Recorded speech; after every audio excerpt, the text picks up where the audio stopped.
Ebbsfleet Development Corporation. Perhaps, and welcome to everyone who's on this.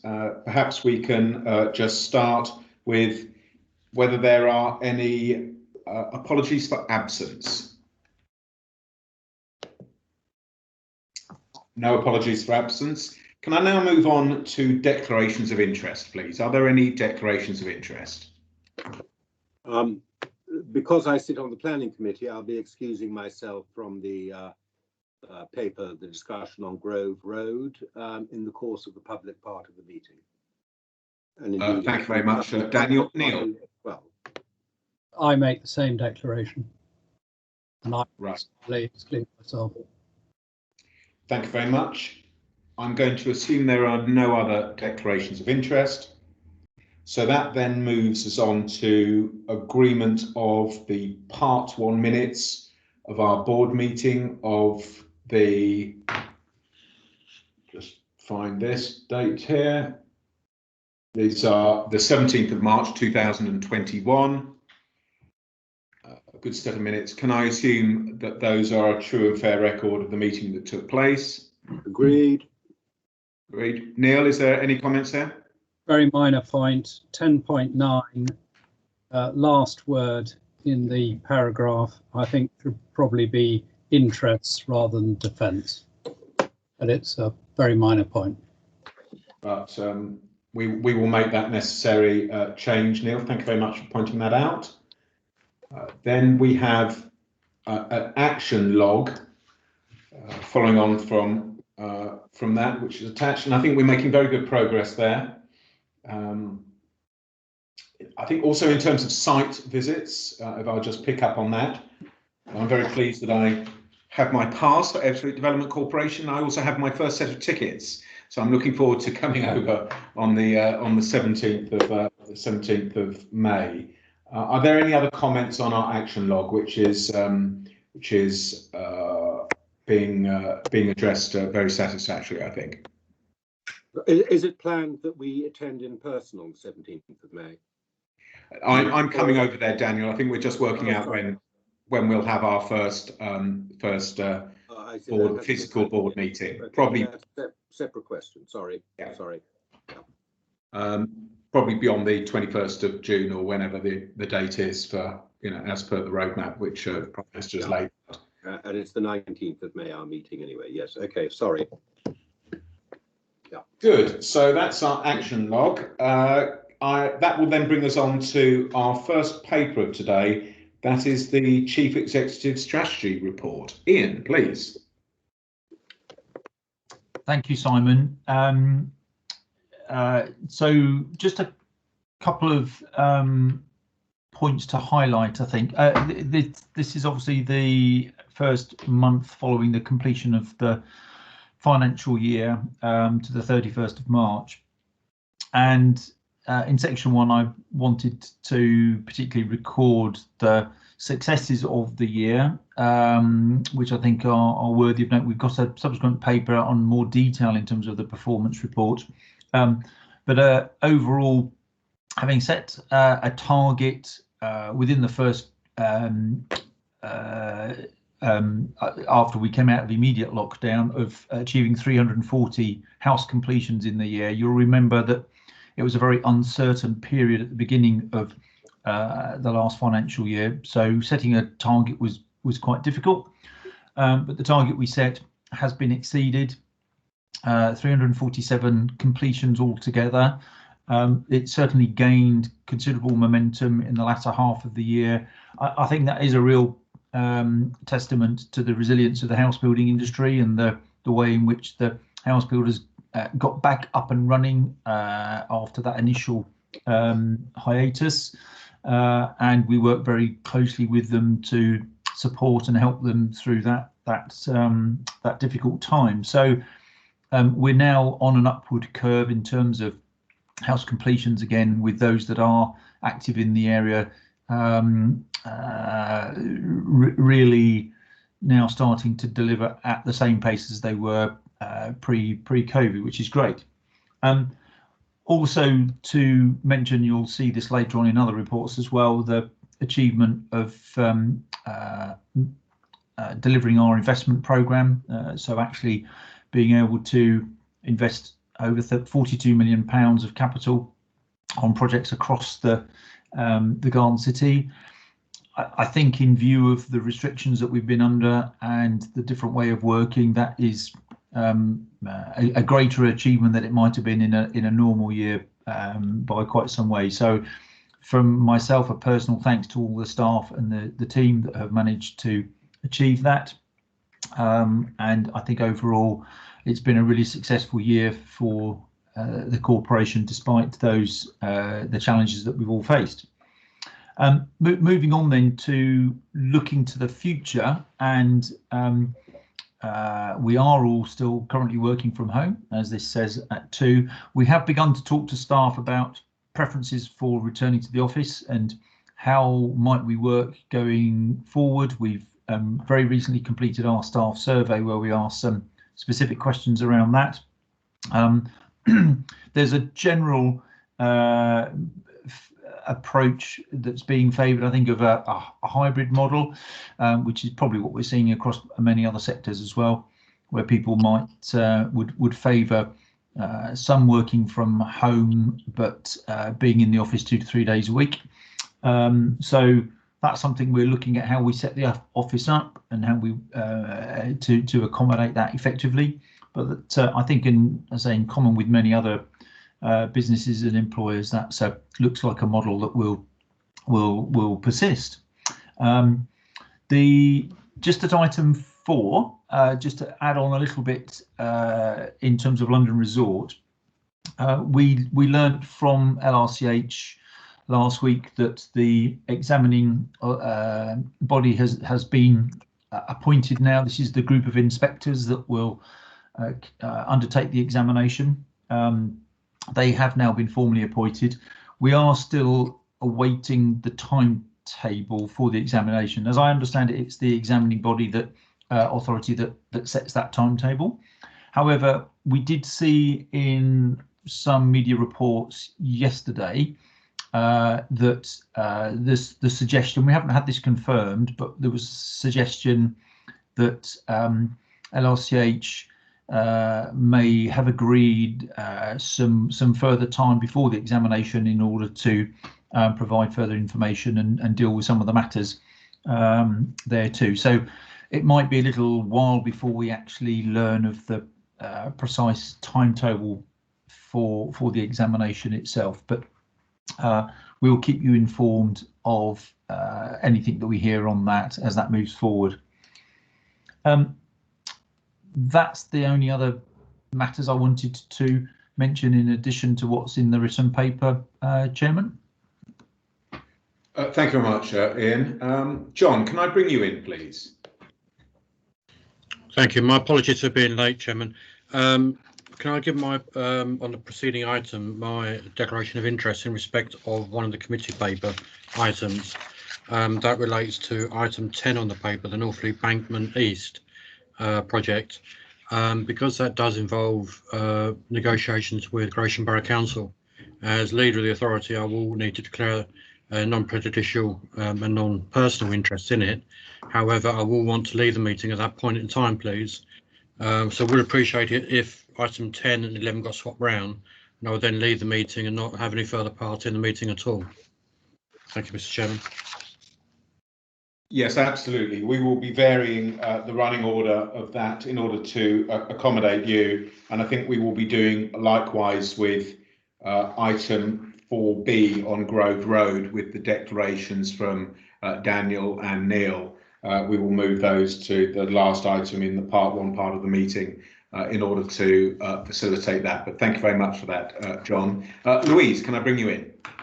Hi, thanks very much, Simon. Thanks for the update. And it's I was reflecting, it's the 21st of April, so it's exactly 6 years since we came into being, and 6 years for 3 of us on the board. So quite nice to see all the achievements, and particularly well done on achieving that goal of house completions. You know, so real testament to the house builders.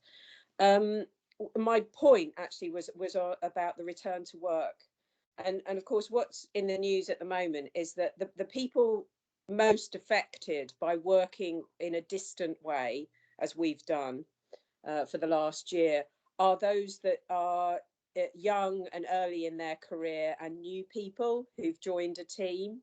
I mentioned that in regard to new board members at the end of last meeting, but I just wondered, in your musings on how you're going to go forward and reintroduce people into the team, whether that is a particular focus for you, just to make sure that younger people who are developing into roles or are new into the team get more opportunity maybe to mix or to have engagement in a different way other than this screen business that we've all been used to. Louise, you make a very good point there. Perhaps if we can minute for you, particularly for yourself, Bob and David, thanks from the board for your 6 years, which I say is an anniversary. A lot has been achieved in 6 years. Let's pop that in the minutes. I'd like to do that. But Ian, can we come back to that? Because I think when I've looked at this hybrid working from other organisations, I think it's important that it caters for the needs and desires of all employees as well. So it's not prescriptive. Some people will want to come to the office. Others, hybrid working, 3 days office, 2 days home type is more appropriate. But perhaps we can just chat that through, as Louise has highlighted. Yeah, absolutely. And I think that we've undertaken our staff survey. There is a range of preferences expressed in that, and I think we have throughout this process, but generally we've tried to be a very flexible employer in terms of accommodating different working arrangements and so on. Obviously, bearing in mind the operational requirements of the organisation are paramount. So, with that caveat, but Louise, you're absolutely right. I think we have definitely seen how people starting in the organisation, people who've been recruited throughout this year, and those members of staff, often younger, but are developing in their careers, have been those that have found it harder to be more. They haven't got the established relationships, the new starters that others have had. I think we have really tried to, because we've been aware of that and conscious of that, we've tried to make additional efforts throughout this year to make new starters and younger people more welcome and more supported. You're absolutely right, though, in terms of moving back into the office. That is something that we need to very much bear in mind. So there may well be more requirement from those people, picking up on Simon's point, to be in the office more. And I think we do have the space to be able to accommodate that. I'm also very clear that providing the really good quality video conferencing facilities within the office, so that people can work from home but still join a team meeting or another meeting and not be excluded, is really, really important. Something we didn't have before at all, and we need to make sure that we've got really good facilities to enable that hybrid working arrangement. Great, thank you very much for that, Ian. Bob, can I bring you in, please? All I want to add to that, Chairman, is just to make sure that we do minute our thanks as a board to all the staff for achieving so much in this very difficult year. It's really combining Paras 1 and 2 in Ian's report. We've managed to get through this immensely difficult year and had one of our better years in terms of our performance. So I think all the staff have obviously done very well indeed. And that's all I wanted to add to what Louisa said. Thank you. Point is very well made. We'll make sure that is our thanks are minuted as well, Bob. Well said. All right, I'm going to assume there are no further comments on that first paper from Ian. Ian, thank you very much for that. However, you keep the baton here, and you're moving on to the next one on the 2020-21 business plan end of year report. Yes, thank you, Simon.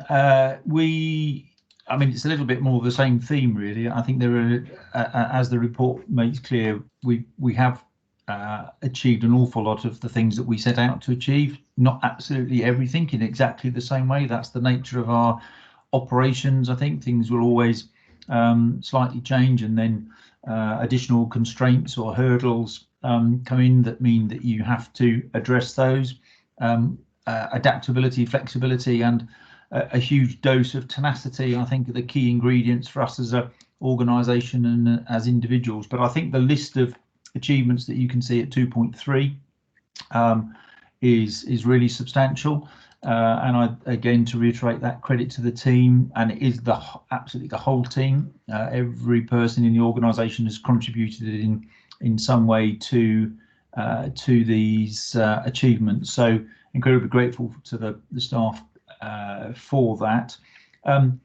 Not surprisingly, some things have been slower as we've worked through the different working style. We have seen that some aspects of our work do take a little bit longer.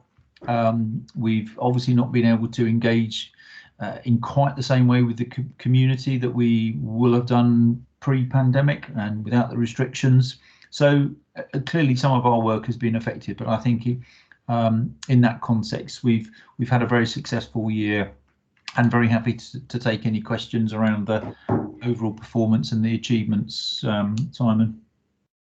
Board, are there any comments on this? I'm going to jump in with one very quickly. I'm just wondering, and then I'll bring in Nick, whether we put these performances somewhere on our website, whether we do some infographics perhaps across our various social media platforms in order to identify the achievements during the last 12 months. To say if something is doing well, proceeding positively, don't be shy about it, frankly. Yeah. No, absolutely. And we much of this would have been publicised across our platforms throughout the year when these things have happened. But yeah, we'll look at how we can do this as a collective. We had a short little celebration and reflection as a staff team last week, and we put together a set of slides to music, which was a sort of a slightly more light-hearted way of reflecting on all of the achievements. If the board would like, I'd be very happy to send that around to you so you can have it. It's only a couple of minutes long, but Julia did produced a good little slide deck to actually reflect on the achievements. It's more of an internal thing rather than something I would be posting on social media, though. But if the board would like to see that, I'm very happy to share that with you. Yeah, look, please circulate it, and let's do a little bit more just from a publicity perspective, so people are aware of the major achievements during the last 12 months. It hasn't been easy for anyone, and tremendous credit to our employees for the work they've done. Nick. So I echo the congratulations all round. I'd be quite interested to have a brief note on from you, Ian, as to what you think has gone less well, and areas where you think we can improve, and the lessons the last year what are the lessons that we've really learned from the last year. One of the points I'd be interested in is a sort of an update on your thoughts generally about how we can accommodate more specialist housing as well. Yeah, thanks, Nick. On the last of those points about specialist housing, the board asked previously for a paper to come to them around our overall approach on diversification of housing. That is scheduled in for May, I believe. So next month we will have a good discussion around that, and that's going to include where we are in terms of delivering specialist homes.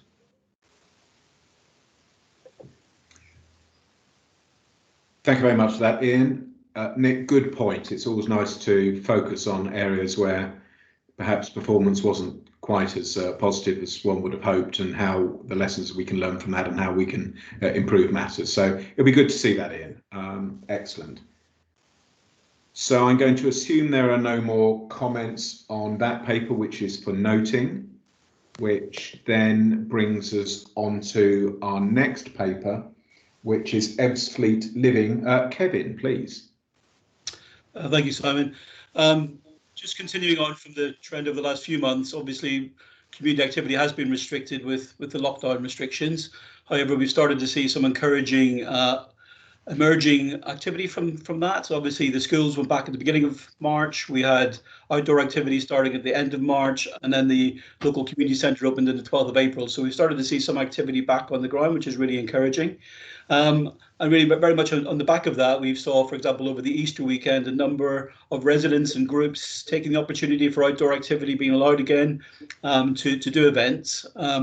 Over 2 days, we had 2 events in Ebbsfleet Green and Castle Hill, in terms of an Easter egg hunt, which was allowed local people to do a distanced approach, a socially distanced approach to activity, and over 250 people attended actually. So that was really encouraging for a first opportunity for people to get out and about, to have that number of people doing it. So congratulations to all the residents who led that. We gave some funding toward it, but it was great to see it was very much a resident-led initiative. So that's encouraging. And obviously beyond particularly June 21st date, I think opportunities for more activity will be very much in place. Obviously, with the opening of the schools, we've been able to start working with our schools again. One of the things we did focus on over March was the opportunity to bring some co-design architects and sort of landscape architects and architects into the Springhead School to work with local kids on designing the outdoor classroom and outdoor learning environment that we funded. Board will remember a few months ago we were able to fund 4 schools to do an outdoor learning environment to try and combat some of the overcrowding and other issues related to COVID. So it's really encouraging to see that taking place. And the one at Springhead should be delivered over the next few months. So we'll report back on that when it's actually complete. Some of our partners like Henley Camland have also been very active. A real landmark this month was the opening of the land bridge between Swanscombe Heritage Park and Greenheight. That's something that residents have been really keen to see for some time, and it really starts to create the grid of city parks that we'll see in the future Garden City. So a real landmark for local people to see that opening up again and to see how the grid of parks will work in the future. So that was encouraging. We also moved into the 4th year of our Better Points initiative, which is part of our Get Active at Ebbsfleet promotion, which started off as a Healthy New Town, has been very much embedded into the Garden City since that. I'm happy to report that over 1,800 people are currently using the Better Points app, and that includes over 160,000 activities that they've managed to do. We've included some links in the paper to case studies of individuals who've told us how much the Better Points app and working in the Get Active at Ebbsfleet has helped them. And very significantly, more than 50% of the users said they've gone from doing less than 30 minutes activity per week to over 150 minutes per week, which is the NHS prescribed kind of norm. So that's a really significant move forward for people. So we're going to continue that into the 4th year now. We have closed this month the resident satisfaction survey, which is us trying to get a sense of what living in the Garden City is like for local people, and we'll report to board on that over the next couple of months when we get the results and we're able to analyse that. And finally, really just to look forward, as I say, things are starting to open up again, and we're trying to make sure the community have opportunities to get involved. We're going to launch this weekend, the 24th of April, the Cloud9 Festival, which very much in response to COVID-19 is a health and wellbeing festival. We're doing it with the Grand in Gravesend. It'll start off initially online and then move onto on-street and public activities as it allows later in the year. Also really glad to say that the Arts Council England have also funded that project, which means we can do more with it to the tune of over £17,000. So really great to see that grant, which will go to the Grand to expand on the amount of things we can do through the festival over the coming months. So happy to take any questions on that. Kevin, that's excellent. A lot of good things going on and a very strong foundation for as we return to normality, or degree of normality anyway. Are there any comments or questions, observations from the board on all this excellent work? Ian, can I bring you in? Yeah, I just wanted to add a point under this heading of Ebbsfleet Living. Trying to get my hand down now, it won't come down. and it relates to schools and school places allocations. This week I've received a couple of emails actually from parents who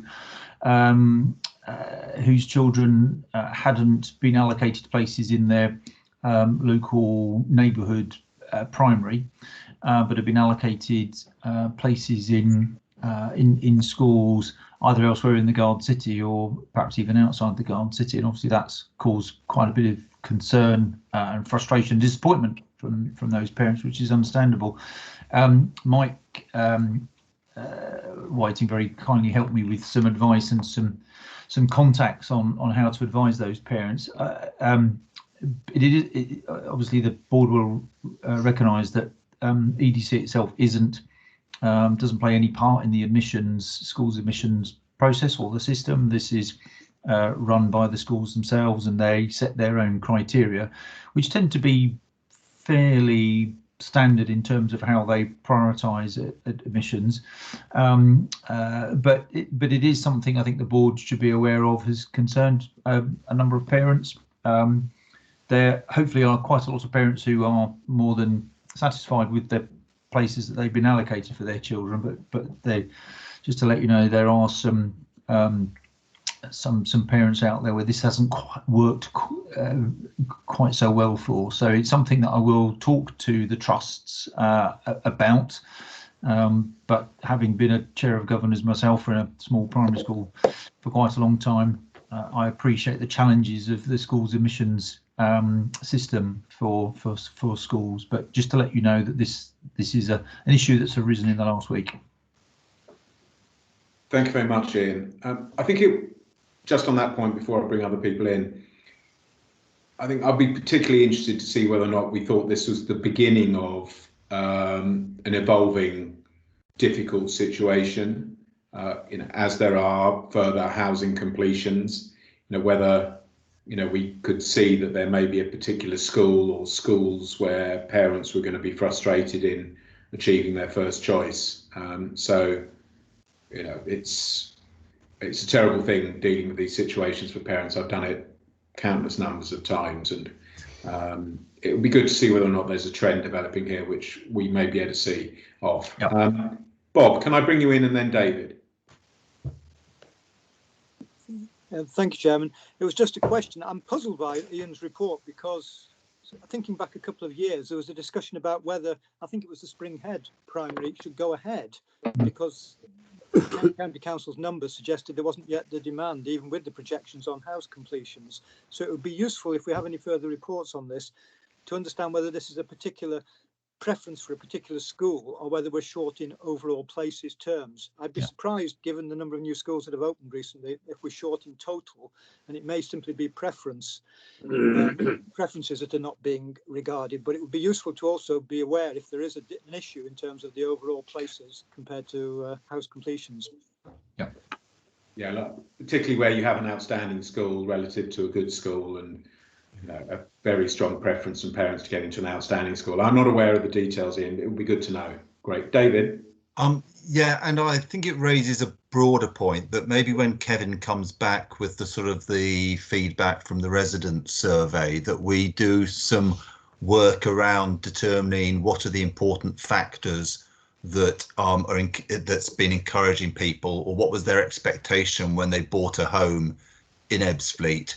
And therefore trying to identify the really important factors and how we're doing against those. And schools are probably one of those, but there are probably 2 or 3 other areas that I think it would be useful to just get a little bit below the surface on, because it's going to be hugely important for us in how we promote this area as we go forward. And I think this is an opportunity now to really focus in on those handful of factors that are really encouraging people to come and live in the area.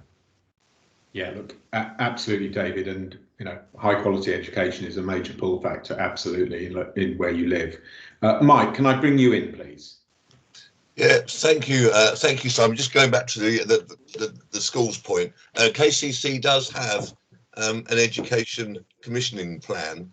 It's a 5-year rolling plan. I think it was last updated in November, and it certainly works with the districts. And I would hope it was working with Ian and his officers to ensure that the there's intelligence built into that plan as to what sites have been granted permission, and when the houses are starting to come out of the ground, and that they will then do their calculations to ensure there's a sufficiency of places.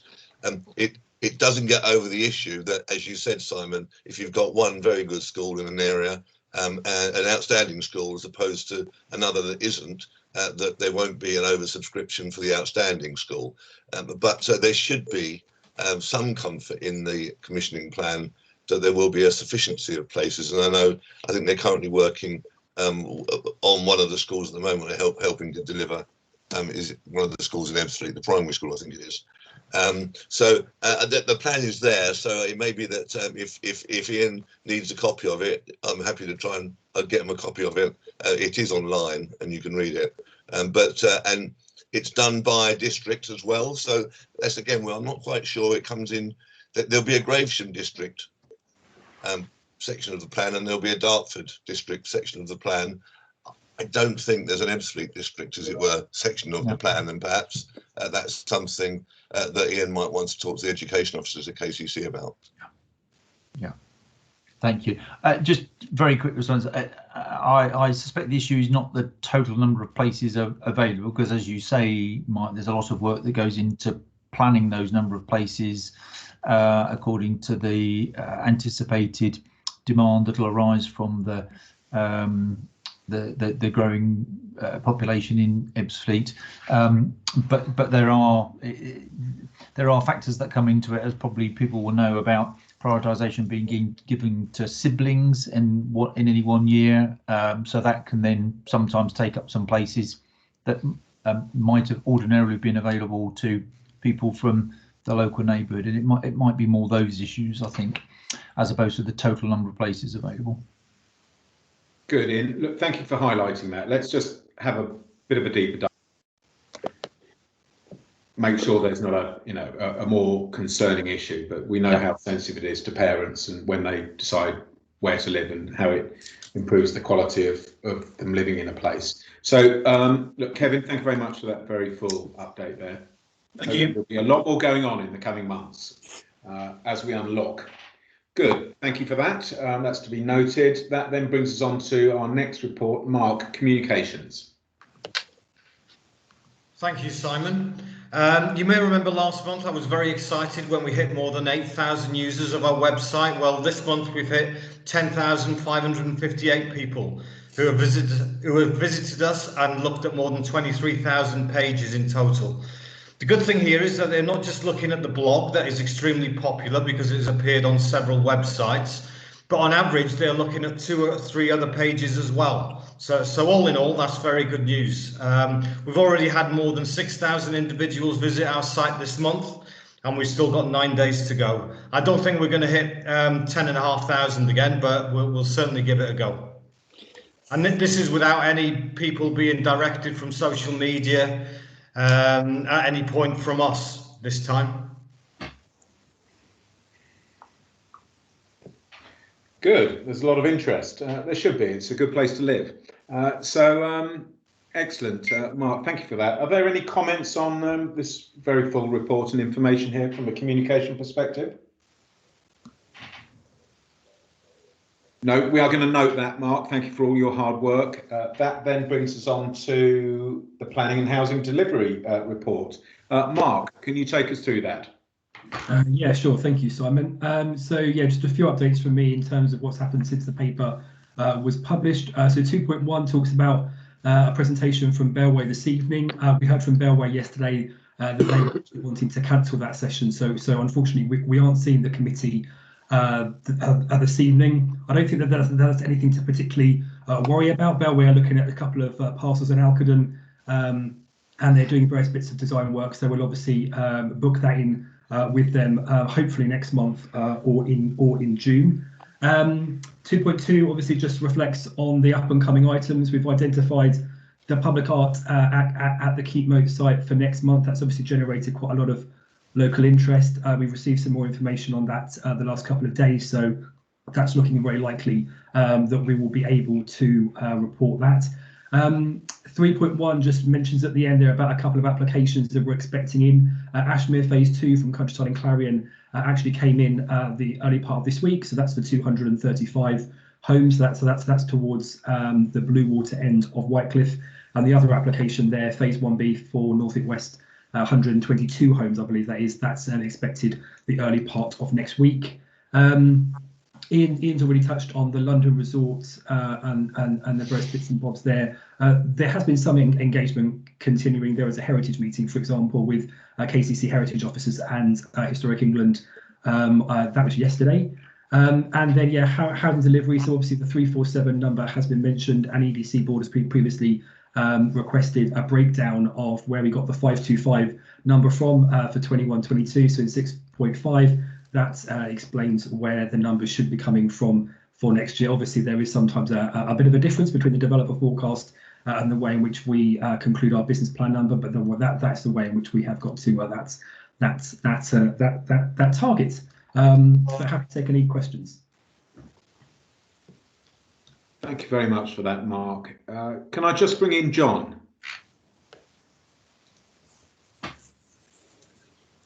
Thank you, Chairman. Just turn my hand down there. I don't want to go into specifics of sites or details, but in respect of a general issue, I know the developers are all building out quite a lot of units quite quickly now, or say they hope to. But can we please ensure that we do remind them that they have a duty to the people they sell to respond to correspondence when there are complaints about their projects and schemes, when they leave sites unfinished, non-delivered, and generally winding people up. They have a duty to respond to people, and certainly, in my opinion, if we're trying to sell a garden city as a place to live, it needs to be somewhere where you want to live, that you'd advertise to other people to come and live in, not one to avoid because of costs or lack of response from the developers. Yeah, thanks. Absolutely, John. If you've got any specific cases, please feel free just to get that over to Ian and I, and we can make sure it's raised at the appropriate levels within the house builders who are active within the Garden City at the moment. But absolutely, we expect them to follow up on issues. So please let us know.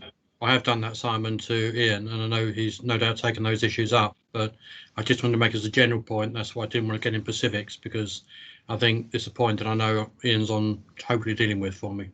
Great.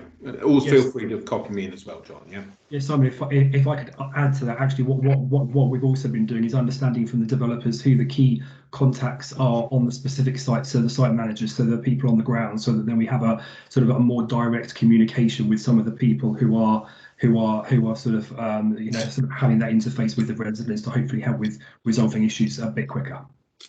Yeah, look, absolutely, Mark. And I don't know whether there are any developments within Garden City which at the moment don't have residents associations, which could, if there were residents associations, bring about a more timely and impactful response from managing agents, etc., etc. No, I think most of them have sort of formed groups now. There's some initial residents at Craylands Lane, Ebbsfleet Cross. That's one of the Bellway schemes that probably don't have that at the moment, but the other communities do. So yes, I know that obviously, so Kevin's team do regular engagement with those residents associations. Yeah.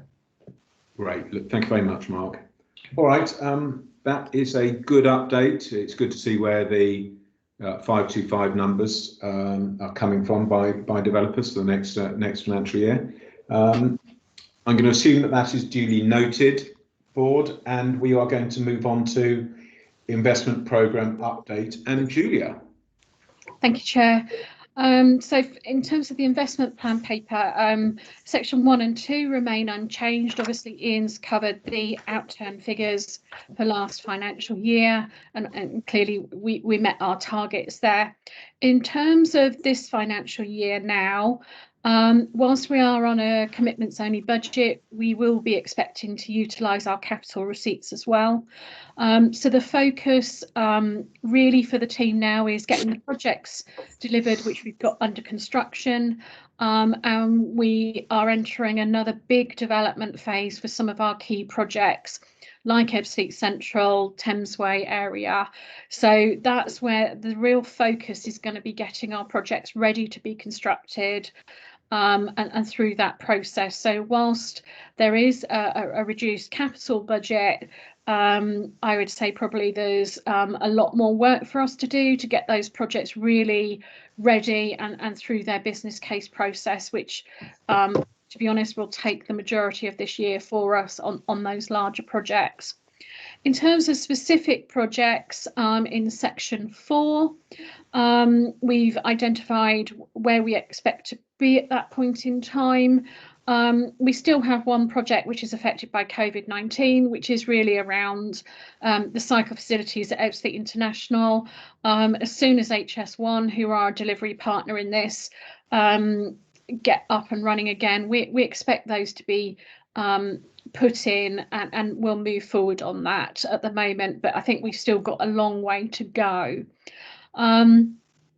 In terms of our risks, they remain unchanged. I think we've spoken previously at board, a 1-year SR period for us this year really does affect construction contracts, and then obviously it's the spending review for ourselves, which will then determine how we move forward in the future. So those are the programme level risks. Section 4.5, clearly we've set out the achievements to the end of the financial year. We did acquire one of the final sites at Grove Road. We still have 2 more to go. And we did acquire the site for the Castle Hill Community Hub. That came in right at the last minute. We managed to get that over the lines with a lot of effort there. Table 4 sets out the progress on each of the projects. We are gearing up ready to go out and consult on an initial plan on Thamesway as soon as the local elections are complete. Equally, we would expect the submission of the Grove Road planning application at a similar time as well. Other points just to note, the construction of the A2 Bean and Ebbsfleet junction continues at progress, and Highways England are now moving on to what's known as the non-motorised user schemes. Equally, the work on the fast track tunnels, which Kent are delivering as one of our delivery partners. Again, that pre-construction work is moving quickly, as are the design work and the schemes within Gravesham for fast track, which is really good to see. In terms of utilities, we've done quite a lot of work, and we're continuing to do a lot of work with UKPN, just to take into account where we might wish to relocate the primary substation to serve that wider area of development. And it looks as though we will be able to turn on the Ebbsfleet grid site, which is the one located below Ebbsfleet Green development, in May with UKPN. So that's really important for us. In terms of health and safety with section 5, we've had a good performance for the month from our contractors. It's been relatively quiet in terms of our asset management, which was good to see. I think board members who were here last summer will remember we had a significant number of incidents with people accessing our land in an unauthorised manner. In the last period over the Easter break, that has been relatively small, with only one incident, which was dealt with very swiftly. So that really concludes my report, Chair. Julia, very thorough as always. Are there any comments? John, I see you've got your hand up. I'm not sure if that's a legacy hand. It's not actually, but great. There's a question really on table 4, page 6, of the papers I've got anyway. Where in the EDC is Painter's Ash, please? I know there's a section in Gresham, which is nowhere near at the EDC, which is also called Painter's Ash, but just curious as to what that is or where that is, as to what we're doing there, please. I don't want to get it confused between the Painter's Ash pedestrian crossing and tactile paving area wide upgrade designs complete being in the Gresham area outside the EDC with anything you got in the EDC and getting people in my ward area excited by work you're going to do, which may not be actually in their ward at all. Where's that come from? John, can I come back to you on that? The report was done whilst I was on holiday. It will be part of the Green Corridors programme that Kent County Council delivering on behalf of us, and it does stretch a wider area than just our red line boundary, but it was about connected transport improvements from our wider community all the way into the Garden City red line area. But I will get a specific plan for you. If you could please, and let me know where that specifically came from, because if we're taking bids for all of Gresham from all my members, I can assure you you'll get plenty coming through. We've got lots of schemes that could do with similar support, so it'd be lovely. Okay, all right. Thank you. Thank you, John. Thank you, Julia. Are there any other comments on this? All right, look, thank you very much for this update, Julia. I'm assuming you have sufficient resource as the profile of work and the level of activity ramps up over the course of the next year or so, but please step forward if there are resourcing issues, yes? There is a plan. Good, good. Well, at the appropriate time, let's try and sort of chat that through for the benefit of the board as well, because there's a lot of work coming to your team. Thank you very much for all the hard work. So you can assume that is duly noted. As I mentioned earlier, we're going to change our running order slightly because Daniel and Neil will be stepping out of item 4B on Grove Road because of their roles in the planning committee. So we are actually going to elevate Gerard and his update on finance and operations. Gerard. Thank you, Chair, and thank you for the elevation. Just to mention to board that the report shows the position as at the end of March, which is as Ian has mentioned, the end of our financial year. The report does show that we've effectively spent all of our revenue funding money and the receipts that we generated in year. The details are shown at Annex A. Obviously, those numbers are subject to external audit by the National Audit Office. That audit is planned for the summer of this year. We will then go on to, we'll start now preparing and planning, producing the 2020-21 annual report and accounts.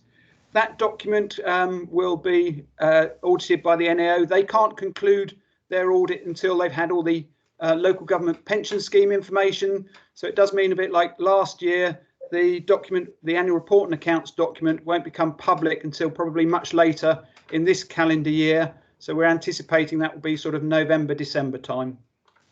So that's it from me. Thank you. Gerard, thank you very much. I'm not sure if there are any comments. I've got one comment. Board, are there any thoughts?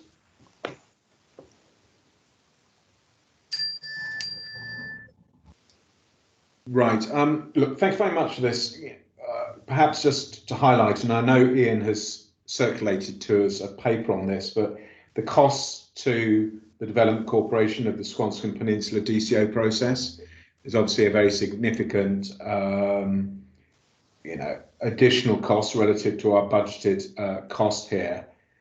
So, I do think we need to be thinking about the way that we can get further cost recovery. Is there anything you can say in a part one meeting, Ian? We've had some offers from LRCH towards some of the costs of the local planning authority. I think that was covered in the paper that I sent around. They're sort of fairly modest in terms of our overall cost as set out in the next year's budget. We do continue those discussions with LRCH.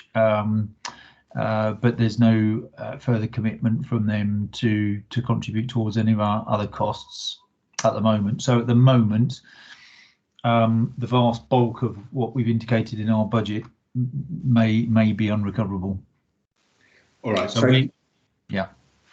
Perhaps in your next update to the board, you can bring forward, in consultation, discussing with our partners in local authorities, what an appropriate approach will be moving forward on this, because these are some pretty chunky numbers in our budget. Yeah. Agreed. All right, great. Okay. Are there any further comments? No, board, that's for noting. So look, I think we're going to say goodbye to Neil and Daniel. You're going to drop off. We will get you back when we've considered the next item. Don't forget us. We will not forget you, Daniel. It would be impossible to do that. Cheers. Dropping off now.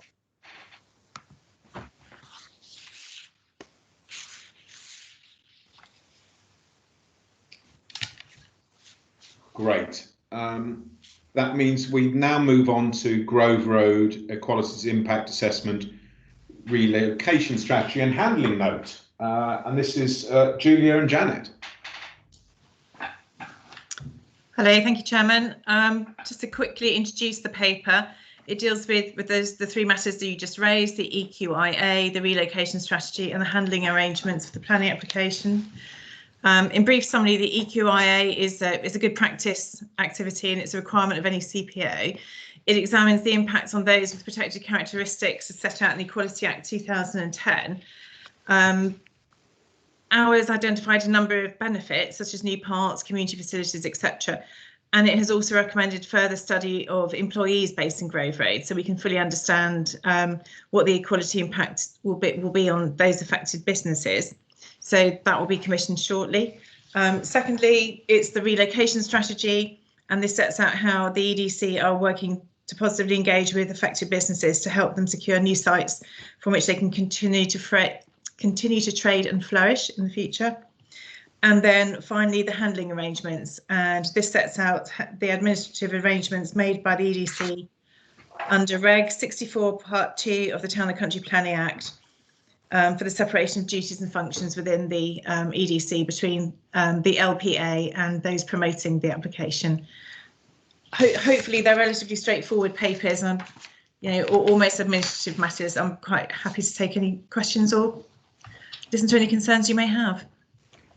Janet, thank you very much for that. We do have a decision to take here to approve the three documents which are in front of us. Board, can I ask you whether or not there are any comments? Ian, I think we can see you'd like to come in here. It was just to add that based on discussions ahead of the meeting and with further advice from our legal advisors, I wanted to suggest to the board that an amendment to the handling arrangements paper is included. Just some further text, I think, to further clarify the separation of board members in the process. And the words that I would be suggesting, Simon, are that planning committee members shall not partake in decision making in connection with the planning application for Grove Road if they have previously been involved in promoting the planning application for Grove Road. So I just would like to suggest that additional sentence is included in that particular document, and we could get that minuted if board members were minded to agree that. Thank you very much for that, Ian. Bob, can I bring you in and then we'll return to Ian's request? Thank you, Chairman. It's not on that issue actually. So do you want to deal with that first, or? Yes, yeah, perhaps I can. Yeah. Can I assume that board are comfortable with that that wording? Okay, Ian, you've got a thumbs up on that. Thank you. So Bob. It was simply, Chairman, to welcome the business relocation paper and to emphasise, certainly from my own experience in the development corporation, you cannot underestimate the importance of this strategy. And also because obviously the importance of creating employment and maintaining and retaining employment, this really is a very important part of this strategy. So I welcome this paper and would urge obviously the organisation to do absolutely everything in its power to retain jobs in the area and make sure we cause as least disruption as possible whilst delivering obviously the very important objectives of the compulsory purchase application. Absolutely, Bob. I know that certain local businesses have come to us in the past, with issues they may face from relocation development. So it is a priority to work from the Development Corporation's perspective and with our colleagues in the local authorities as well. So the point is very well made. Right, are there any other comments on this? We have a decision to approve the three papers in front of us, board. can I assume that that is agreed? Good. That is agreed. Then, final piece of business, we are responding to the public questions that that have been submitted to us. That will be published on our website today. Keep the public questions coming. It's always good to see that people are engaged and asking such intelligent and thoughtful questions about what we're up to in Development Corporation and the Garden City. So thank you very much for that. So I think we are duly finishing the part one part of the meeting. Thank you very much for everyone who's participated, people who have looked at this. So we'll stop recording and then we'll go and find Daniel and Neil again.